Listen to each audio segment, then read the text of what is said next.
Il-ħamis filgħodu 170 ħaddiema tal-Wayserv niżlu jnatfu il-fossa ħaż-żabbar. L-imma fost kellu bżonn tindifa sew mill-ammont ta' terapin, skart u anki siringi li kien hemm. Din il-cleanup se tkun mifruxa fuq jumejn minn żewġ gruppi ta' ħaddiema differenti tal-kumpanija. Il-ċermen tal-Wayserv David Port spjega li dan mhuwiex se jkun l-uniku post li ħajkun imnaddaf. Xtaqna nagħmlu ċertu inizjattivi, speċjalment li aħna noperaw f'dan il-qasam. Ħanabdew naqbdu areas kif qed taraw hawnhekk bdejna llum minn hawnhekk minn ħaż-żabbar.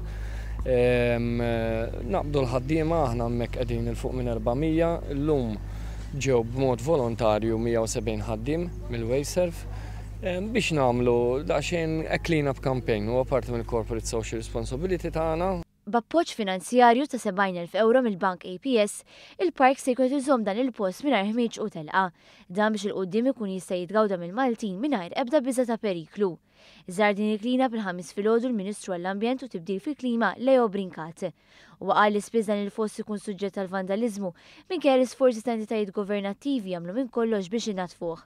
Żied li l-ħaddiema tal-Wayserv qed jibagħtu sinjal li dan mhumiex biss volontira impenjati bisħieħ iżda wkoll nies li timexxu bl-eżempju. Il-ċermen tal-Wayserv appella biex il-pubbliku juża l-faċilitajiet tal-kumpanija għal ambjent aktar nadif.